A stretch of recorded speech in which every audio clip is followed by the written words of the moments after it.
어느 조직이나 이 리더라는 자리는 매우 외롭고 이 고독한 자리입니다. 리더에게는 권한이 있는 만큼 책임이 있기 때문에 항상 무엇인가를 결정할 때 신중해야 되고 거기에 따른 책임을 지는 자리이기 때문에 외로울 수밖에 없습니다. 그것이 이제 회사이든 어느 조직이든 영적인 공동체든 마찬가지로고 리더의 자리는 항상 힘들고 외로운 자리라는 것이죠. 많은 사람들을 만나기도 하고요. 돕고 애를 쓰지만 정작 자신의 말을 들어주는 이는 많지 않습니다. 그렇기 때문에 하고 싶은 말이 있지만 말할 수 없을 때도 있습니다. 특별히 영적인 리더는 무엇보다도 자신이 전하는 말과 자신의 삶과 인격 간의 간극으로 괴로워할 때가 있습니다. 그래서 쉽게 지치고 탈진하기도 합니다. 왜냐하면 내가 말하는 것과 삶 가운데 간극이 있으면 그 간극을 메우지 못하면 탈진이 나타나게 됩니다. 이것을 먼저 알고 경험한 사도 바울은 에베소 교회 젊은 목회자인 디모데에게 좋은 일꾼이 될 수 있도록 권면한 서신서가 바로 디모데 전서, 후서, 디도서라고 할 수 있을 것입니다. 6절 말씀 제가 다시 한번 읽어. 일꾼이 되어 믿음의 말씀과 내가 따르는 좋은 교훈으로 양육을 받으리라. 좋은 예수 그리스도의 좋은 일꾼이 되기 위해서는 먼저 형제를 깨우치는 것이 필요하다라고 말합니다. 즉 잘 가르치고 올바른 길로 인도하는 사람이 예수 그리스도의 좋은 일꾼이 될 수 있다라는 것을 바울은 이야기하고 있습니다. 특별히 이 교회에서 영적인 리더는 이 왜곡된 가르침의 실체를 빨리 파악하는 것이 중요합니다. 특별히 에베소 교회에는 이 영지주의의 영향을 받아 이 금욕주의가 성행했던 것으로 보여집니다. 혼인을 금하고 식물을 제한적으로 먹는 이들이 있었습니다. 아마 이들의 이 잘못된 가르침이 이 에베소 교회에 들어오고 이것이 이 교회를 어지럽고 혼란하게 했던 것 같습니다. 그때 이 바울이 내렸던 결론이 무엇입니까? 먹는 것, 행함을 통해서 외식함을 통해서 우리가 경건해질 수 있는 것이 아니다. 하나님께서 허락하신 것 다 먹어도 괜찮다라고 말하면서 오직 경건한 것은 말씀과 기도로 가능하다라는 그 진리를 이 서신서에서도 언급을 하고 있는 것이죠. 즉 잘 가르치고 올바른 길로 인도하는 것, 그것이 영적인 리더로서 좋은 일꾼이 될 수 있는 자질이다라고 바울은 디모데에게 이야기하고 있는 것입니다. 영적인 리더는 성도들을 진리로 잘 양육하는 것에서부터 시작합니다. 잘 양육해야 됩니다. 올바른 가르침, 그리고 그 가르침대로 끌고 갈 수 있는 힘, 이를 위해서 하나님의 영, 성령이 필요한 것이죠. 우리가 살아가고 있는 시대는 어떤 시대입니까? 교회뿐만 아니라 교회 밖에서도 이단들이 판치고 있습니다. 이런 시대에 영적인 리더들, 교회는 다양한 목회자뿐만 아니라 다양한 영적인 리더들이 있는데 영적인 리더들이 늘 경계해야 되는 것은 경건한 모습으로 포장한 에베소 교회에 있었던 영지주의자들과 같이 마치 자신들은 경건하다라고 이야기하지만 비진리를 가리켰던 사람들이 있었던 것처럼 이 성경에 근거하지 않는 가르침으로 교회를 어지럽게 하는 것들에 대해서 잘 포착하고 민감하게 반응해야 될 줄 믿습니다. 여기서부터 좋은 일꾼, 예수 그리스도의 좋은 일꾼이 시작된다라고 바울은 오늘 본문 말씀을 통해서 이야기하고 있습니다. 그리고 즉 잘 가르치는 것이죠. 거기서부터 시작합니다. 그러나 거기로만 끝나는 것이 아닙니다. 좋은 일꾼, 특별히 본이 되는 삶을 살라라고 이야기하는데 12절에서 영적인 리더, 특별히 좋은 일꾼이 본이 되는 이 5가지 영역에 대해서 말하고 있습니다. 말과 행실과 사랑과 믿음과 정절에 있어서 믿는 자에게 본이 되라라고 얘기합니다. 즉 외적으로 드러나는 말과 행실뿐만 아니라 드러나지 않지만 내적으로 사랑과 믿음과 정절에서 그리스도의 본이 되는 삶, 에, 외유내강이라고 하잖아요. 겉으로는 좀 부드러운 것 같지만 내면에는 이 사랑과 믿음과 정절로 굳건한 삶을 살아갈 수 있는 사람, 그 사람이 바로 좋은 일꾼의 본이 된다라고 이야기합니다. 사도 바울이 이렇게 이야기하고 있는 것은 특별히 예수 그리스도의 좋은 일꾼은 앞서 말했던 오늘 본문에 나온 2절에 나온 이 거짓 교사들을 염두에 두고 하는 말입니다. 2절 말씀 제가 다시 한번 읽겠습니다. 자기 양심이 화인을 맞아서 외식함으로 거짓말하는 자들이라. 이 에베소 교회 안에 이러한 사람들이 있었다는, 공동체 안에 이러한 사람들이 들어왔다라는 거예요. 화인이 무엇입니까? 불도장이죠. 그러면 어떻게 됩니까? 세포가 죽습니다. 이미 죽은 것이죠. 양심이 죽었다라는 것입니다. 그래서 자신들이 외식을 하고 거짓말을 하고 있는 것조차도 본인들이 인지하지 못하는 상태, 영적으로 그러한 상태를 맞이했던 사람들이 있었던 것 같습니다. 외식함이라는 것은 어떤 것입니까? 영국 배우가 가면을 쓰고 그렇듯하게 말과 행동하는 것을 외식한다라고 합니다. 실제로 겉과 속이 다른 삶을 살아가는 것을 외식한다라는 것이죠. 당시에는 이러한 영지주의의 영향을 받았던 사람들뿐만 아니라 거리에서 순회하면서 가르침을 베풀었던 사람들이 많았습니다. 순회 철학자들, 이 소피스트 같은 사람들이 많았었는데 그들은 진리를 가르친다라고 하면서 세련된 모습으로 사람들에게 다가갔습니다. 특별히 고대 시대에는 이 수사학이라는 것을 배워야만 했기 때문에 언변이 매우 좋았고 또 잘 꾸몄고 이런 사람들은 말은 그럴싸하지만 그렇지 않다라는 것, 바울이 그때 당시를 이야기하면서 이야기하고 있는 것입니다.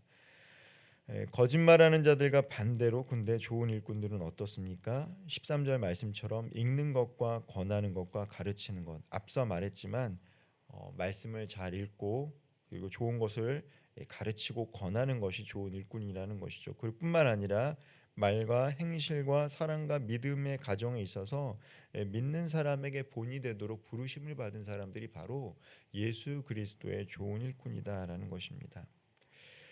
우리가 이 본문을 읽을 때 그때 당시 상황을 잘 이해해야 되는데 당시에는 세련된 말을 하고 그럴듯한 그런 경건의 모습을 취했던 사람들이 있었던 것 같습니다. 지금은 이제 망한 회사지만 이 코닥 필름, 예전에 이 코닥 필름이 되게 유명했죠. 그때 캐치프레이즈가 이미지가 모든 것이다라고 말했습니다. 지금은 망한 회사지만 그때 당시에 이 코닥이 광고 문구 1990년대 광고 문구 가운데 이미지가 모든 것이다라고 이야기했습니다. 사람들의 속 사람이 중요한 게 아니라 사람들이 어떻게 보이느냐가 중요하다라고 이야기했던 것이죠. 근데 바울이 살아갔던 그 시대 그 공동체 안에 그러한 자들이 있었다라는 것이죠. 특별히 그러한 상황 속에서 바울은 젊은 목회자인 디모데에게 내 연소함으로 업신여기지 못하게 하라라고 권면합니다. 그렇게 말하는 이유가 있는 것이죠. 사람이 연소하게 보인다라는 것은 무엇입니까? 연륜이 없고 경험이 부족하고 지혜가 없어 보인다라는 것이죠. 그렇기 때문에 바울은 연소해 보이는 디모데에게 외적 이미지가 아닌 믿는 자들에게 본이 되기 위해서 경건에 힘쓸 것을 권면하고 있습니다. 하나님의 구원의 도구로 쓰임받는 좋은 일꾼이 되기 위해서는 경건 훈련을 힘쓰라라고 바울은 권면하고 있는 것입니다. 또한 예수 그리스도의 좋은 일꾼은 어떤 사람입니까? 잘 가르치고 아까 말했지만 이 5가지 본이 되는 모습이 있고 그러나 더 중요한 것은 무엇이냐면 자신 또한 공동체의 일원임을 깨닫는 것입니다. 공동체와 별개로 사역하는 사람이 아니라 공동체의 일원인 것을 잘 인지하는 사람이 예수 그리스도의 좋은 일꾼이다라고 할 수 있는 것입니다. 14절 말씀 같이 한번 읽어보도록 하겠습니다. 내 속에 있는 은사 곧 장로의 회에서 안수받을 때에 예언을 통하여 받은 것을 가볍게 여기지 말며. 디모데가 받은 은사가 무엇인지는 정확하게 나와 있지 않지만 디모데가 장로의 회에서 안수받을 때 예언을 통하여 받은 은사가 있다라는 것입니다. 그것이 어떤 은사인지는 정확하게 이야기하진 않지만 분명하게 공동체를 통해서 안수받았고 그 안수를 통해서 받은 그 은사는 공동체를 위해서 쓰임 받아야 된다라는 것을 이야기하고 있는 것입니다. 특별히 이 안수를 받았다라는 것은 무엇입니까? 이 공동체의 이제 이 영적인 리더가 되었다라는 것이죠. 안수를 받을 때 하나님께서 그 공동체 또 교회를 섬길 수 있는 은사를 주시는데 그것은 개인적인 은사가 아니라는 것입니다. 성령의 은사는 교회를 위해서 쓰임 받도록 부르신 것이죠. 허락하신 것이죠. 그러나 이 간혹 보면요, 하나님께서 영적으로 특별한 은사를 줬는데 마치 그것이 자신의 능력인 양 착각하는 영적인 리더들이 있다라는 것입니다. 하나님께서 주신 것입니다. 하나님께서 거둘 수도 있다라는 것을 늘 기억해야 됩니다. 그렇기 때문에 자신의 이익을 위해서 자신의 명성을 위해서 은사를 사용하는 것이 아니라 그가 속한 그 공동체 가운데 유익을 주기 위해서 은사를 사용하면 하나님께서 더 큰 은사를 허락하시지만 그렇지 않으면 은사도 하나님께서 가져가실 수 있다라는 것이죠. 은사를 사적인 소유로 여기고 그것을 공동체 위에 군림하려고 하면 바울이 말한 것처럼 남에게 전파한 후에 자신이 도리어 버림당하게 됨을 기억하라라고 디모데에게 이야기하고 있는 것입니다. 바울은 다시 한번 디모데에게 공동체의 중요성을 강조합니다. 15절 말씀 제가 한번 읽겠습니다. 이 모든 일에 전심전력하여 너의 성숙함을 모든 사람에게 나타내라. 자, 영적인 리더, 특별히 예수 그리스도의 좋은 일꾼은 자신이 열심히 하고 경건의 훈련을 한다 할지라도 이 공동체 안에서 인정을 받는 것이 또한 중요하다라는 것들을 보여주고 있습니다. 성숙함을 누구에게 인정받아야 되냐면 그가 사역하고 있는 공동체 안에서 인정을 받는 것이 중요하다는 것이죠. 내가 어떤 은사가 있고 어떤 가르침을 받았고 내적으로 외적으로 무엇인가를 갖추고 있다 할지라도 그가 속한 공동체 안에서 그 성숙함이 인정받지 못하면 안 된다라는 것을 이야기합니다. 즉 좋은 일꾼은 그 공동체 안에서도 인정을 받은 사람이 좋은 일꾼이다라고 이야기할 수 있습니다. 이 고대 세계에서 이 파피루스 이 편지가 얼마나 귀합니까? 아마 디모데가 이 편지를 읽을 때 그저 글로만 받지는 않았을 것입니다. 바울이 마치 내 앞에서 가르치는 것처럼 생생하게 그 메시지를 받아들였을 것입니다. 메시지보다 더 중요한 것이 메신저라고 이야기합니다. 고대 수사학을 공부했다라고 하는데 당시에 중요한 게 뭐냐면 말을 하는 사람의 에토스, 인격이 중요하다는 것이죠. 파토스, 열정적으로 무엇인가를 가르치는 것보다 더 중요한 게 메시지를 전하는 자의 에토스, 인격이 중요하다는 것이죠. 그만큼 이 공동체 안에서 성숙함을 인정받을 때 전하는 것도 가르치는 것도 큰 영향력을 나타낼 수 있게 되는 것입니다. 디모데는 분명 이 편지를 받아 읽으면서 바울의 모습을 떠올렸을 것입니다. 얼마나 그가 자신에게 본이 되는 삶을 살았는지 바울은 알고 있었을 것입니다. 디모데는 알고 있었을 것입니다. 말과 행동뿐만 아니라 사랑과 믿음의 가정에서도 본이 됐던 사도 바울을 기억하면서 그는 그것을 기억했을 것입니다. 오늘도 하나님께서는 교회 일꾼들로 저와 이 자리에 있는 우리 성도님들과 각 직분 맡은 자들을 부르셨습니다. 하나님께서 부르심에 순종하며 또한 그 부르심에 상응하는 은사를 주셨는데 공동체의 덕이 될 수 있는 은사를 사용하면서 하나님의 좋은 일꾼으로 거듭날 수 있기를 주님의 이름으로 축원드리겠습니다. 기도하겠습니다. 사랑과 은혜가 풍성하신 하나님, 참 어지럽고 혼란한 시대 속에서 하나님께서 우리들에게 교회를 허락하여 주시고 또 교회를 섬길 수 있도록 직분을 허락하셨습니다.